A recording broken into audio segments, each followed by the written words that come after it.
The Messiah said, "When you come to know yourselves, then you will become known, and you will realize that it is you who are the sons of the living Father. But if you will not know yourselves, you dwell in poverty, and it is you who are that poverty."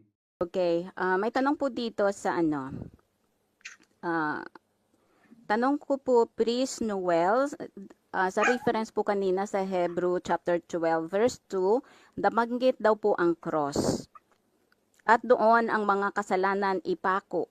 Hindi ba ito corrupted dahil ang Hebrew Messiah ay sa punong kahoy?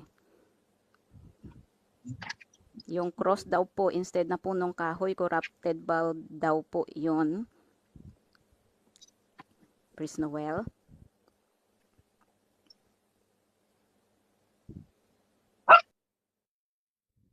Let me take that. Okay. Happy Sabbath po, mahal na hari. Happy Sabbath po, aming mahal na hari. Happy Sabbath sa lahat. Ano yung pinako ang kasalanan sa krus o pinako sa kahoy? Both ways, mali yan. Sige nga, paano nyo? Ipako nyo nga ang kasalanan nyo kung paano.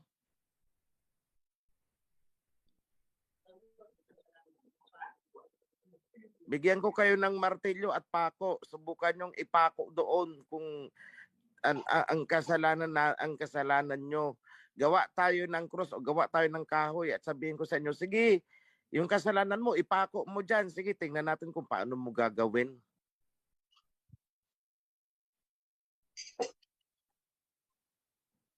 Ganun lang yan kasimple i-analyze.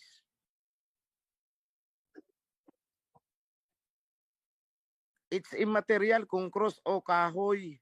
Kasi ang cross ay kahoy, hindi naman semento. May papako mo ba ang Messiah sa sa cross kung ang cross ay semento? Diba hindi? Kahoy yun. Kaya ang translation dyan ay tree. Because it's wood. O ganun lang yun, not cement. Kasi kung cement yun, kung ang cross na yun ay, kung ang pagpinagpakuan ay semento, hindi maipapako.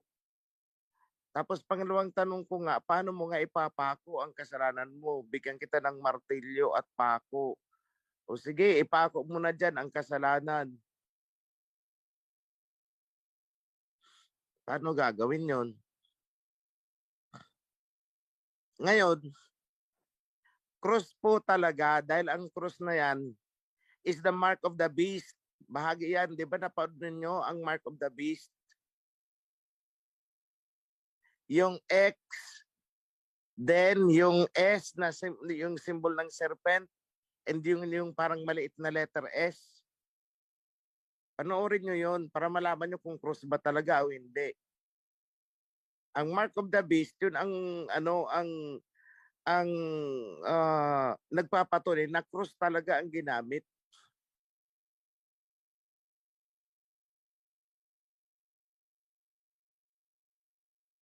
So kung hindi sa cross ipinako, para saan itong cross ngayon na sinisimbolo ng mga Romano? Hindi, absolutedo pala. Sasabihin ninyo, ay hindi naman pinako ang Messiah kasi wala namang cross eh. O di inabsulto nyo itong mga Kristiyano na nagpapaantada ng cross. Eh, ang mark of the beast is cross, ang symbol. X, symbol ng serpent, tapos yung parang S. Panoorin nyo kasi lahat ng video ko, maintindihan nyo yan. Para hindi na kayo nag-i-speculate ng kung ano-ano. Yan lang mga kapatid. Maraming salamat po, mahal na hari.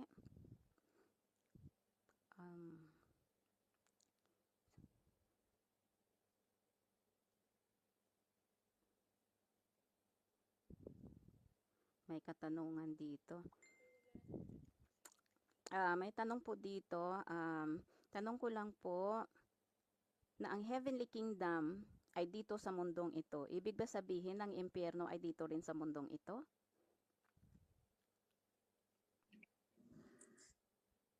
Bakit? Saan nyo ini-imagine ang impyerno? Sa langit din?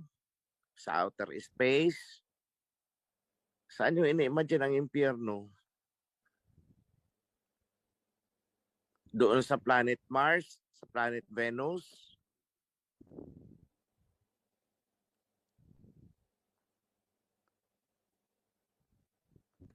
Saan nyo ini-imagine kung nasa ng impyerno?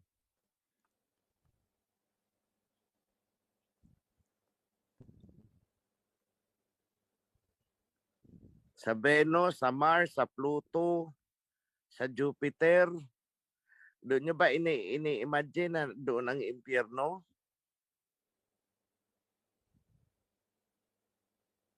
Di ba nandito sa mundo? Ganun lang yung kasimple i-analyze.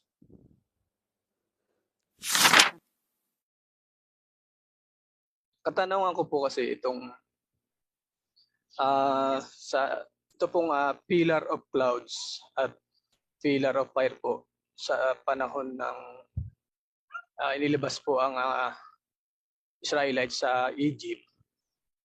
Dito po sa ating panahon ngayon, sa modern age, sa kanila po kasi literal na fire at saka clouds. Dito po sa ating panahon ngayon, ito po bang pillar of clouds and pillar of fire na ito ay posible po bang ito yung ginagampanan din ngayon ng two witnesses na sila rin yung pillar of clouds at sila rin yung pillar of fire sa ating kapanahunan po sa modern age? Yun po yung aking katanungan. Medyo out of topic nga lang po. Marami pong salamat. Sa akin ba naka-address yung tanong? Sorry tumalikod ako kanina doon sa isang nagtatanong. Nasagot na ba yung tanong mo? Yung taga Rizal ba yun? Brother... Mahal na rin, hindi po klaro po yung kanyo pong message Ito po po, dahil katanungan merong siguro may go ahead po, Sis ito Leon. ito na po siya, mahal na hari, yung katanungan ng kapatid natin from Rizal. Excuse pa ba in Brother Raymond po ha? Ano muna natin to. Ito yung katanungan niya po, mahal na hari. Kung kailan po o magkakaroon pa ba ng kapaliwanagan tungkol sa mga propesiya ni Isaias? Salamat po.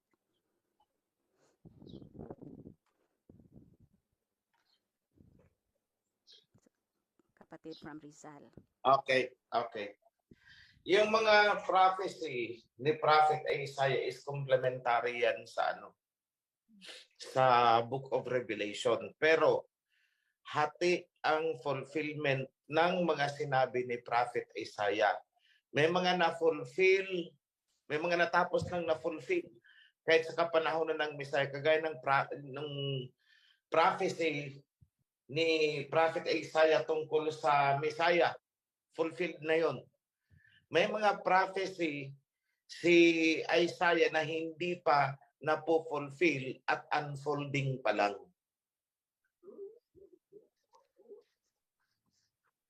So we need to be careful sa pag-interpret ng ng writings ni Prophet Isaiah kasi maraming na maraming na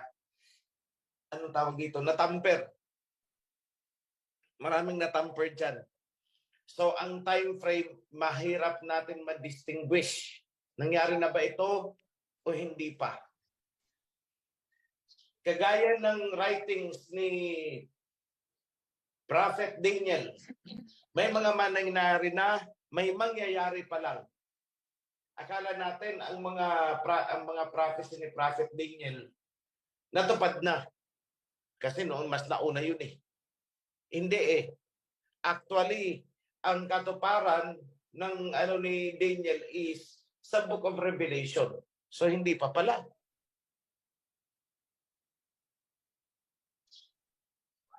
So ganyan din po ang kay Prophet Isaiah. So ang content ng kay Prophet Daniel is about the four kingdoms, yung sequence, yung sunod-sunod na kingdoms na babangon. Yun ang kay Daniel. At yun din naman ang sinasabi ng Revelation. Pero at least sa Revelation, klarado tayo na ang mga nasusulat dyan ay hindi pa nangyari sa panahon ng Mesaya. So klarado tayo doon na ito ay matutupad pa lang mula sa pag-alis, pag-akyat ng Mesaya, doon pa lang magsisimula ang katuparan ng Book of Revelation. Doon sa sa mga sinulat ni Isaiah at Daniel, may mga ibang natupad na doon. Pero marami pang hindi. So saka na po natin malilinaw ng maayos ang Book of Isaiah pag natapos na po ang final review. Kasi hindi pa namin inaabutan yan sa second review.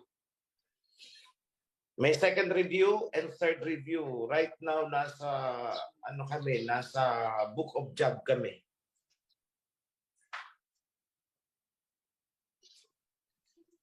So what I mean, hintay-hintayin nyo lang mga kapatid. So, regarding doon sa pillar of clouds, pillar of fire, iisa lang po yun.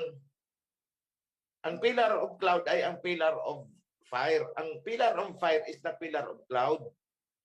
Kasi sa araw, kaya cloud siyang titingnan kasi maliwanag, may araw. Sa gabi, Okay. fire siyang titingnan kasi hindi mo makikita ang cloud, ang fire ang makikita mo.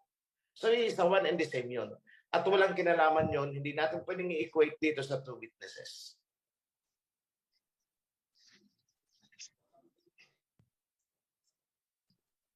So, itong two witnesses po, hindi po yan hindi po yan guiding light na parang pillar of cloud and pillar of fire.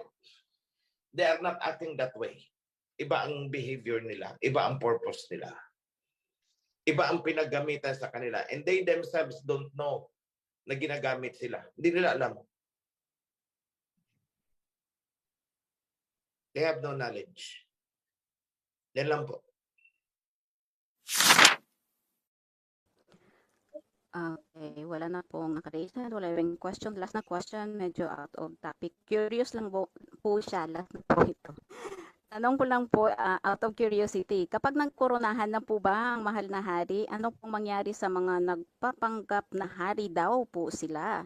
Like yung mga Talyano at mga Maharlika. Mananagot po ba sila sa ating alahayam? Salamat po. Yung mga nag-claim ng divine kingdom, heavenly kingdom din daw sila. Isa lang naman ang dyan. Isa lang naman ang sagot dyan. Magsilayo kayo sa akin sapagkat kayo hindi ko kilala mga evildoers. Kasi habang tinatayo nila ang kingdom na yan, ang dami lang minubuko. Yun lang yun.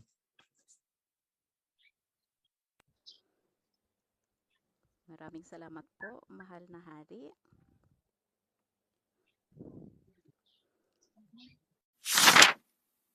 Para po sa word of blessings at basbas para po sa atin ng mga kapatid. Mahal na hari, magandang umaga po at happy Holy Sabbath. Salamat, moderator. Happy Sabbath and Happy New Moon sa inyong lahat, mga kapatid.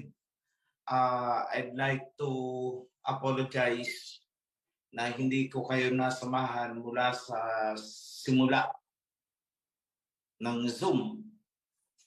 Late ako, nakapasok ako. It's 12:58 yata. Almost 1 o'clock.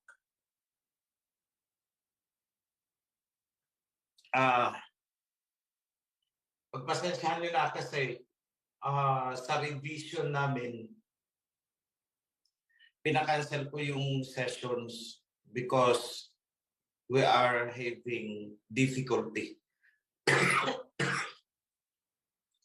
Nahihirapan kami pagdating sa Book of Job. So, I told them, kailangan ko ng a period of silence. Yung wala muna akong kakausapin.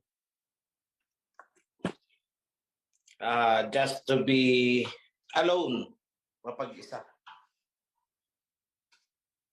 So, kaninang umaga, gising na ako actually mga around 3 or 4. Ay, hindi, almost magdiliwanag na yun eh. In fact, may mga tinawagan na akong tao. Then, came to a point na ako'y parang biglang dinalaw ng kunting antok. Kunting antok. So, nahiga muna ako kasi it's barely 5 o'clock. After kong tawagan si Bro Manoy. Then, hindi naman malalim yung tulog ko actually. I am half awake, half asleep. Yung napakababaw na tulog na aware ka sa environment mo. So, naririnig ko ang pagtunog ng cellphone. Naririnig ko yung mga messages na pumapasok sa cellphone, yung pag-signal. Naririnig ko yung alarm ng cellphone. Pero hindi ako makagalaw. I could not move my body. Para bang, ano ba yung, parang may nakadagan na hindi naman, I was not in distress. Hindi hindi yung parang natatakot ako na ano, hindi. It's just that na hindi ako makagalaw. No panic, hindi ako nagpapanik sa kalooban ko. Because at that moment, yung consciousness ko ay naandun sa panahon ng Chernobyl. So hindi ko naman pinanood itong ano na to. Ay, napanood ko ito matagal na. So I think nangyari ito noong 1986. 1986 ba? 1985? I don't know. Paki-check nyo na lang sa internet kung kailan nangyari itong Chernobyl na pumutok ang isang nuclear power plant. At ang alam ko, it's in Ukraine or part of Ukraine or along its periphery. I don't know. Basta I was there in my consciousness, pati yung ruins, nakikita ko. But then, ang kinagulat ko, merong isang angel doon. At ang sabi niya sa akin, pinigilan ko itong pagkalat ng radiation na ito. Dahil maraming madadamay, maraming mamamatay na hindi pa nararapat. The innocent ones. Kasi yun pala, buong Europe din pala ang tatamaan nun. So as you can see, nung pumutok ang Chernobyl noon, confined ang damage by certain kilometers lang. Sabihin natin mga a diameter of 100 kilometers, hindi lumabas doon. Hindi kumalat. Pero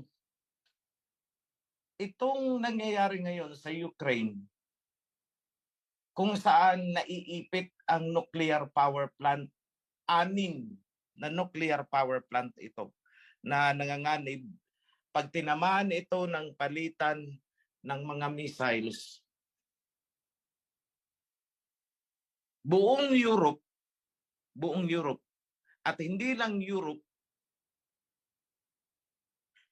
pwedeng umabot sa iba't ibang panig ng mundo ang radiation. And so therefore, magkakatotoo yung isinulat ni Prophet Isaiah na yung laman ng tao ay matutunaw habang ikaw ay nakatayo. Yung dila mo ay mabubulok. Yung mata mo ay mabubulok, mahuhuwat sa sakit. Yung mga magsusurvive dyan, uuurin. Sapagkat ang laman mo, buhay ka pa man, ay nabubulok na. But then the angel said, not yet. So may mga events pa na kailangang matapos muna bago ito pakawalan. So I remember, sa 4 horsemen, naalala ko, may sinabi dyan na huwag sasaktan ang mga kahoy, huwag sisirain. And in my thinking, sa analysis ko ngayon, baka ito yung sinasabi na huwag muna. There was an angel there. Nung unang pumutok, walang damage na kumalat, confined lang. And so let's hope and pray na sana mangyari man ngayon, makonfine. Huwag aabot kung saan-saan. Sapagkat marami pa tayong mga tupa na kailangang tawagin. We are not yet done. We are just beginning. Nagsisimula pa lang tayo. So, sa akin, itong mga kababayan natin na nag-aambisyon pang lumabas, pumunta doon, mag-abroad doon, lalo na sa Europe, hindi ko kayo pipigilan. Kasi sasabihin nyo sa akin, yan ang opportunity na matagal na naming hinihintay. Pero ito, matanong ko kayo, anong opportunity ang gusto nyong puntahan sa Europe? Maghihirap ang region na yan. Anong opportunity ang inaabangan ninyo, ang pupuntahan ninyo sa Amerika? Ipabagsak ang ekonomiya ng US ngayon. Habang lumalakas ang BRICS economy, lalong bumabagsak ang economy ng Europe and US. Anong opportunity?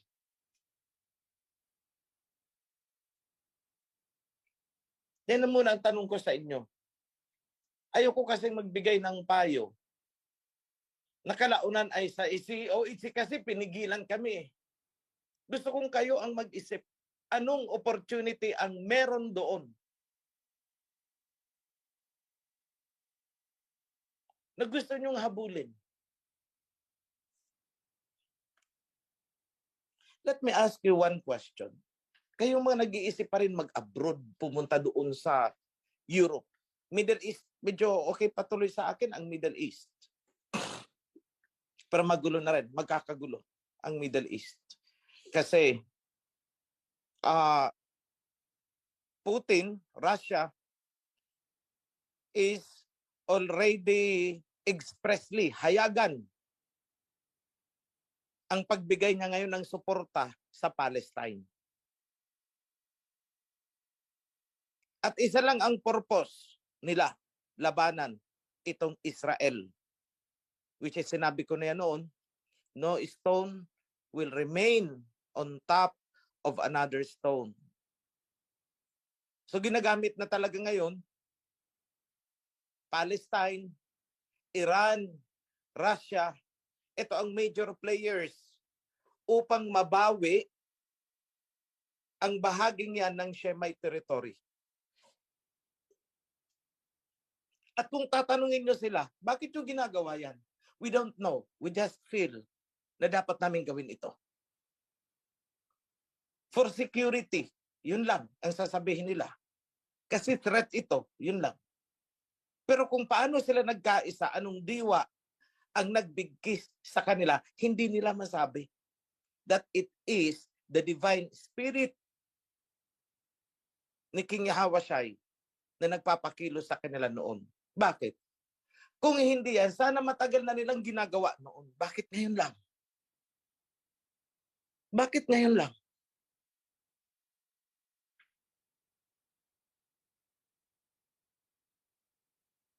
Bakit hindi 5 years ago, 3 years ago? Malinaw naman na sa kanila yan noon pa eh. Bakit hindi sila kumilos noon? Bakit ngayon lang?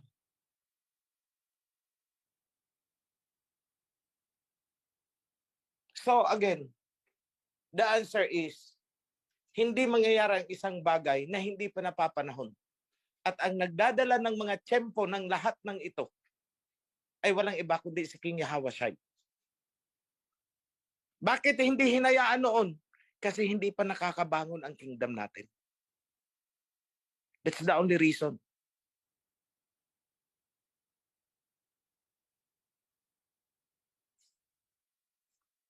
Huwag ninyong kalilimutan ang nasusulat dyan. And when the heavenly kingdom has been proclaimed, na-proclaim sa buong mundo, ibig sabihin, by the time na malaman nila na existing na tayo, the end will come. Yun lang naman ang gustong mangyari ng King Yahushua, na malaman nila na existing tayo. Sabi, as a testimony to all nation, bilang patunay sa inyo, dito sa mga bansang ito, na hindi mababali ang sinabi ng kasulatan. Ang nasusulat, hindi mababali. So, kailangan muna nilang malaman bago sila tunawin. Kasi they want to prove. Gusto nilang patunayan na mali ang nakasulat. Yan ang workings ni Satanas. Gusto nilang patunayan na hindi na ito mangyayari. Pero ito tayo bumabangon. At habang tayo ay bumabangon, gumagalaw na rin ang eksena sa iba't ibang bahagi ng mundo. Sumulpot at naging aktibo bigla ang two witnesses. Di nyo ba napapansin? Hindi ba't nauna tayong nag-broadcast? Nauna tayong nagsimula ng mag-organize? At saka palang nagsimula yung aktibo na pagkilos ng Russia at China. Kailan nagsimulang lumusob si Putin sa Ukraine? Di ba nito lang? February 24, 2022? Kailan tayo nagsimula? 2019. At nung medyo lumaki-laki na tayo at naging stable na, in short, hindi na pwedeng tunawin ng kung ano-anong propaganda, lumutang na si Putin. Nilusob na ang Ukraine. Now, Putin is expressly showing na against siya sa Israel. At ang kakampihan niya ay ang Iran at ang Palestine. See? Kaya nahihiya naman ako noon sa mga nambato sa akin na ako daw ay bulaang propeta. Bakit nagkakatotoo ngayon ang mga sinabi ko noon? Ano nga ba ang definition ng bulaang propeta? Ang bulaang propeta, hindi nagkakatotoo ang sinabi. Pero ako wala pa akong nakitang sinabi ko noon na hindi nagkatotoo. It all happened.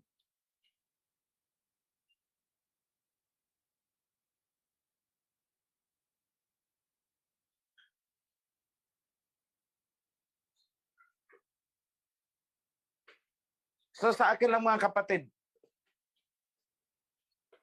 kung may makakain naman kayo dito, why go there? Kung mabubuhay pa naman kayo dito, bakit kailangan yung pumunta doon? Para saan? Para ano pa? Ano ba talaga ang gusto nyo sa buhay? Tanungin nyo yan sa sarili nyo.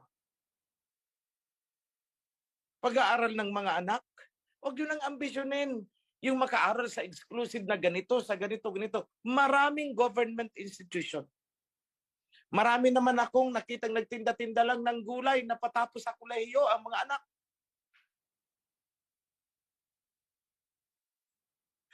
Lalo pa ngayon, libre sa mga state colleges and universities.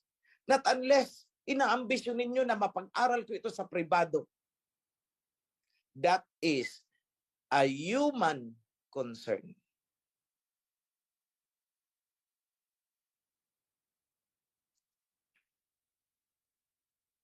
Yan lang naman ang inaano ng iba eh. Pag-aaral ng mga anak ko. Elementary, libre. High school, may mga national high school. College, meron tayong mga state colleges and universities. Doon mo papasukin. Kahit ikaw ay nagtitinda-tinda lang ng gulay dyan o kung anong nagagawa mo, I doubt kung hindi mo mairaos yan.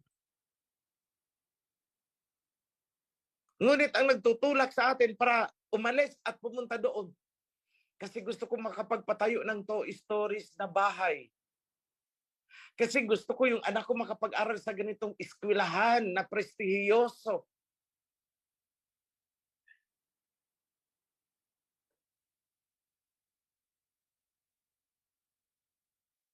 Earthly matters. Salamat bro, Sebat. Earthly matters.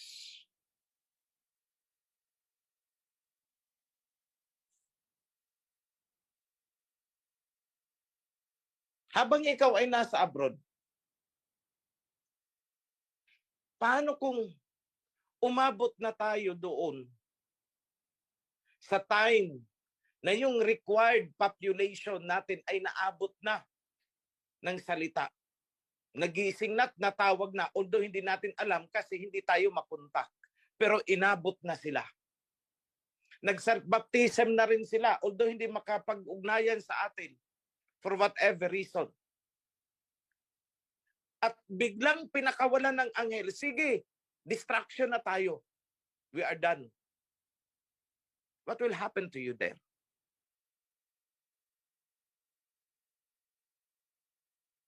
Sige, mag-isip kayo mga kapatid.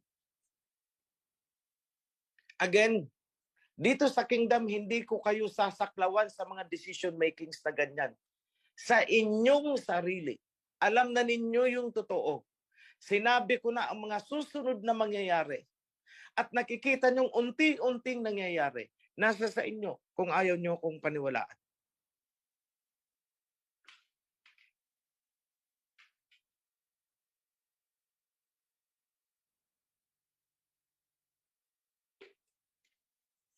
Marami pang na-reveal sa akin. Kaya lang hindi ko pwedeng i-pronounce dito. Hindi ko pwede pang ilabas. Hindi pa panahon para ilabas ko. At a time. One at a time. Yan lang ang isa sa pumasok sa akin kanina.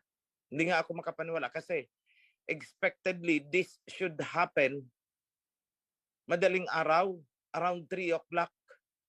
Sa bagay kasi nagising ako ng 3 o'clock eh.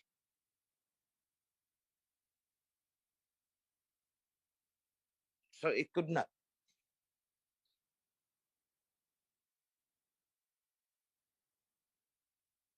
So it came, inantok ako ng konti, nahiga ako, napakababaw na tulog, pero hindi ko magawang gumising. I could not. Napakahabang movie. Napakahaba. Dugtong-dugtong, dugtong-dugtong.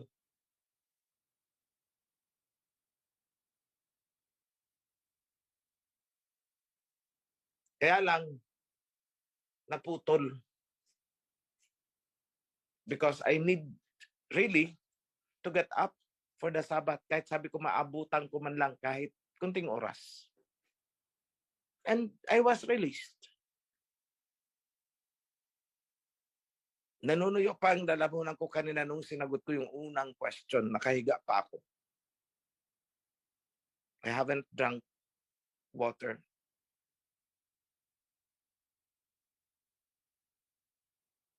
So, yan lang mga kapatid, ang mensahe ko sa inyo.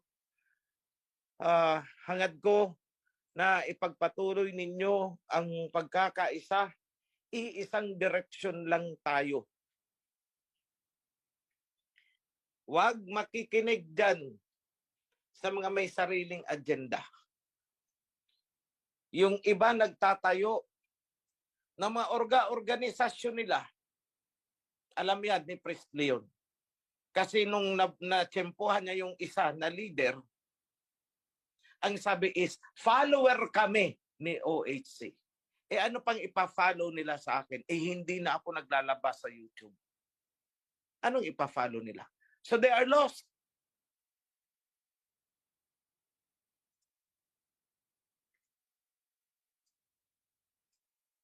They are lost.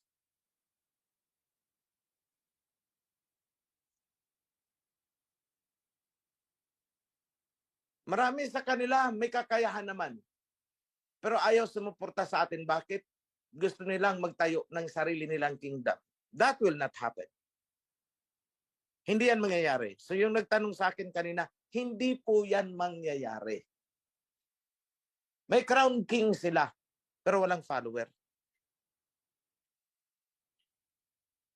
At kung ang may susunod man sa kanila, can you imagine this? Kunwari, coronation. Next year. At pupunta sila. Kakatok sa entrance. Papasukin nyo kami. Follower din kami ni OHC. Anong isasagot ng mga nasa reception? Anong isasagot ng mga gwardya? Alis po kayo. Wala po kayo sa listahan ng darating. Hindi namin kayo kilala. Hindi kayo pwedeng pumasok. That fulfills the parable. Ang iba kasi kung ano-anong ini-imagine tungkol sa parable, ang ibig lang sabihin po niyan, in the events that are exclusive for the kawan, kakatok sila. At ang bubunggo sa kanila is, go away, I don't know you.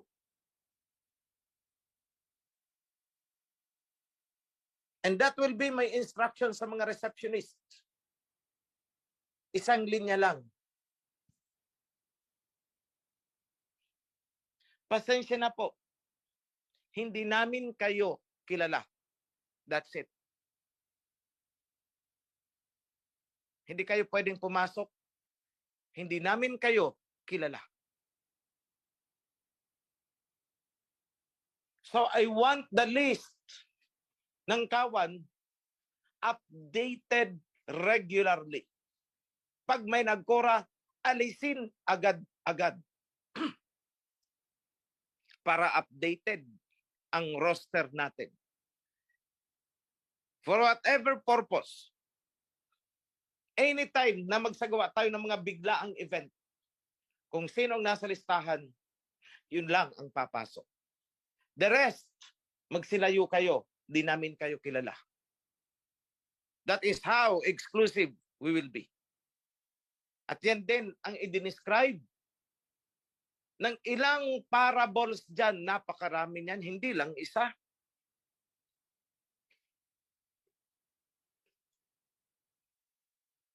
And that is the way how it was shown to me noong paman. Ang kambing ay kambing, hiwalay sa tupa.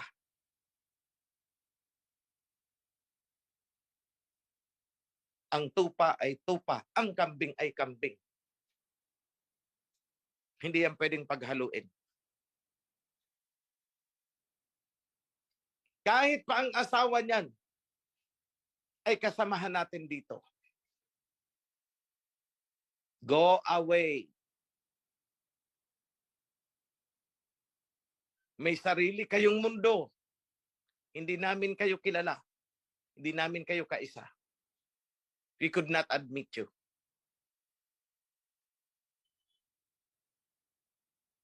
So bahala sila magwara-wara. Salvation is for all. Okay. Sige, mag-claim kayo. Bakit nagsusumiksi kayo sa amin pero ayaw nyo sumunod? For all pala eh. O bakit gusto nyo pa ngayong sumiksik sa amin? Ayaw nyo namang sumunod sa covenant. Ayaw nyo magpasakop sa mga instructions ng kingdom. Okay lang sana if you are not a threat to the integrity of the kingdom.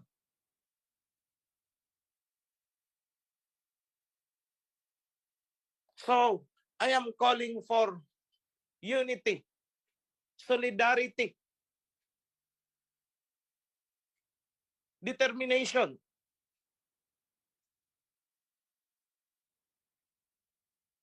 Maging matatag kayo. Maging matapang kayo.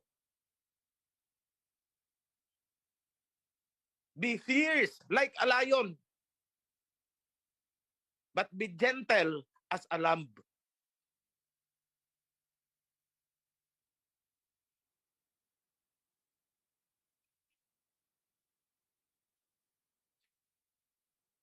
Yan lang mga kapatid, ang payo ko sa inyo sa Sabat na ito. And for the celebration of the new moon, then prepare because the Feast of Tabernacles is approaching. And so, with the Day of Atonement,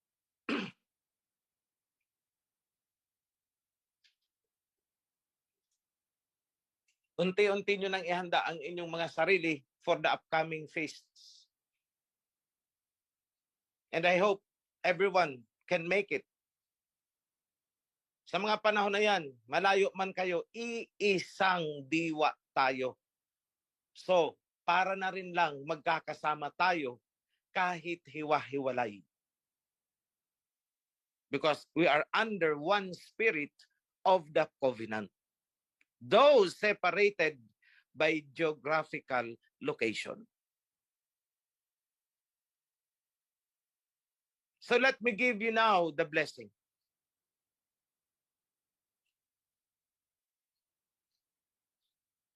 Sa lahat ng may dinaramdam,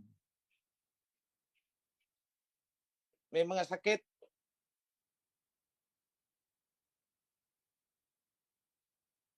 may tumawag, nagpaabot sa akin, na gusto akong makausap. Yes, magkakausap, that request is granted. Sa may mga pinapasan na suliranin, hinihiling ko ang solusyon sa inyong mga problema. Hinihiling ko ang kagalingan sa inyong mga karamdaman.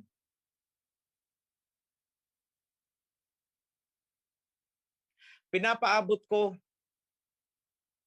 ang basbas, pagpapala, ang blessing na ipinangako ng ating Abayahawa ayon sa covenant. I invoke that in your behalf.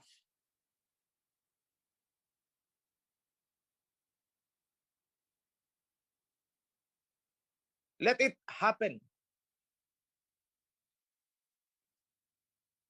And let it be felt, experienced, maramdaman ng lahat ng nasa kawan. Itong mga pagpapala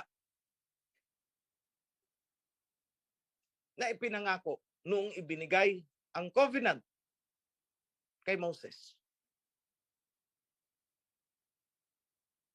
Mapasa inyo ang pagpapala mula sa pinakamatanda hanggang sa pinakabata.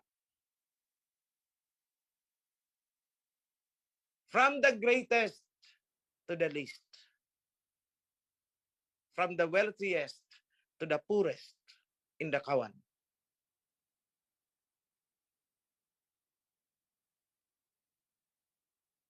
Lalo na sa mga nagpapagal.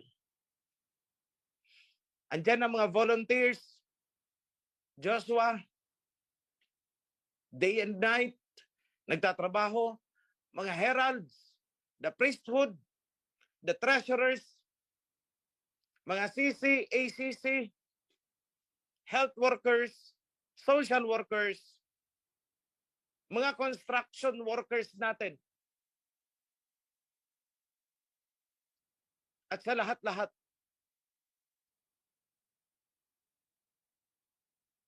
let the blessings flow equally sa inyong lahat. I invoke that in the name of our Abayahawa and King Yahawashi, so be it. Yada. Shalawam.